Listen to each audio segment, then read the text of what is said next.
السلام علیکم ورحمۃ اللہ وبرکاتہ۔ سامعین عزیز وقار، میں غلام مصطفیٰ اپنے چینل پیام اسلام سے مخاطب ہوں۔ درس قرآن کے سلسلہ میں آج کا ہمارا سبق سورۃ الانعام آیت نمبر 125 ہے۔ اعوذ باللہ من الشیطان الرجیم، بسم اللہ الرحمن الرحیم۔ فَمَن يُرِدِ اللَّهُ أَن يَهْدِيَهُ يَشْرَحْ صَدْرَهُ لِلْإِسْلَامِ وَمَن يُرِدْ أَن يُضِلَّهُ يَجْعَل لَّهُ صَدْرَهُ ضَيِّقًا حَرَجًا كَأَنَّمَا يَصْعَدُ فِي السَّمَاءِ كَذَلِكَ يَجْعَلُ اللَّهُ الرِّجْسَ عَلَى الَّذِينَ لَا يُؤْمِنُونَ۔ پچھلی آیت میں اللہ رب العالمین نے اسلام کے خلاف سازشیں کرنے والے اور اللہ کی آیات کا مذاق اڑانے والوں کو خبردار کیا کہ تمہارے مکر و فریب کے سبب بہت جلد تم سخت عذاب سے دوچار ہوگے۔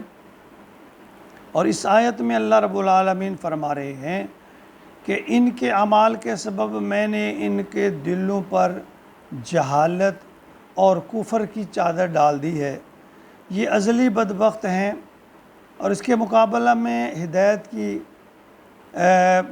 تلاش کرنے والوں کے سینے کھول دیتا ہوں اور نور سے منور کر دیتا ہوں، یہی لوگ فلاح پانے والے ہیں۔ تو فرمایا فَمَن يُرِدِ اللَّهُ، اللہ جس کو يُرِدِ اللَّهُ أَن يَهْدِيَهُ، تو اللہ جس کسی کو ہدایت سے نوازتا ہے، ان یہدی یشرح صدرہ للاسلام، تو اس کا سینہ صدر یعنی سینہ کھول دیتا ہے اسلام کے لیے، اس کا سینہ کھول دیتا ہے۔ اللہ جس کو ہدایت دینا چاہتے ہیں، جس کو ہدایت کی نعمت سے نوازنا چاہتے ہیں، اللہ فرماتے ہیں میں اس کے لیے اسلام کے لیے اس کا سینہ کھول دیتا ہوں دین کو سمجھنے کے لیے۔ وَمَن يُرِدْ أَن يُضِلَّهُ، اور جس کو گمراہ کرنا چاہتا ہوں، يَجْعَلْ صَدْرَهُ ضَيِّقًا، تو اس کے سینے کو تنگ کر دیتا ہوں، حَرَجًا كَأَنَّمَا يَصْعَدُ فِي السَّمَاءِ، گھٹا ہوا گویا آسمان پر چڑھنا پڑ رہا ہو، یعنی ایسا مشکل جیسے کہ بغیر سیڑھی کے آسمان کی طرف چڑھنا ہے۔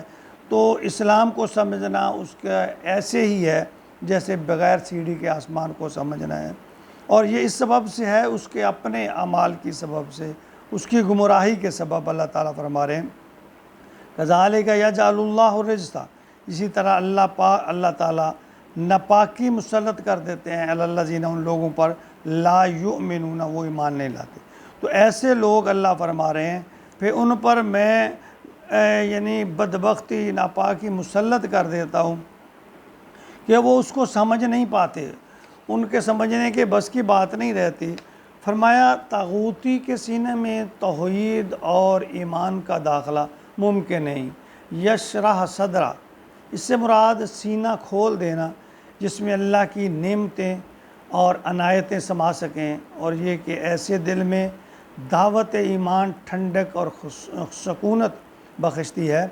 جو ہدایت طلب کرتا ہے اس پر ہدایت کے راستے اللہ تعالیٰ آسان فرما دیتے ہیں، اور اللہ اسباب مہیا کر دیتا ہے۔ جو لوگ اللہ کی آیات کو حقارت کی نگاہ سے دیکھتے ہیں، اللہ تعالیٰ ان کا دل تنگ کر دیتا ہے اور ان کے لیے گمراہی کے راستے کھول دیتا ہے۔ تو ایسے لوگوں کے لیے توحید اور ایمان کے رستوں پر چلنا بہت مشکل ہے، بلکہ ناممکن ہو جاتا ہے۔ کافروں، مشرکوں اور منافقوں کو ان کے کفر، شرک اور منافقت کی وجہ سے ان کے سینے تنگ، بلکہ اللہ تعالیٰ فرماتے ہیں بند کر دیتا ہوں، تو ان لوگوں کو اسلام کی سچی باتیں بہت گراں گزرتی ہیں، دین کی باتیں ان کی قوت سماعت کے لیے بوجھ کے سوا کچھ نہیں۔ ہدایت تو اسے ملتی ہے جو اس کے پانے کی خواہش رکھتا ہے، تو اس کے لیے کوشش کرتا ہے۔ ہدایت کے حصول کی پہلی شرط جو ہے وہ ہے نیت میں اخلاص، خدا کا ڈر اور محبت کے جذبات۔ تعصب بھی ایک بہت بڑی رکاوٹ ہے۔ سچی بات کو سننے اور ماننے میں ہمیں مذہبی تنگ نظری کے خول سے باہر نکل کر کھلے دل اور روشن دماغ سے اللہ اور اللہ کے رسول کے فرامین نہ صرف ماننا اور قبول کرنا چاہیے بلکہ عمل پیرا بھی ہونا چاہیے۔ ابن عباس رضی اللہ تعالیٰ عنہ کا قول ہے، فرماتے ہیں اسلام باوجود آسان اور کشادہ ہونے کے منافقین، کافروں اور مشرکین کو سخت اور تنگ معلوم ہوتا ہے۔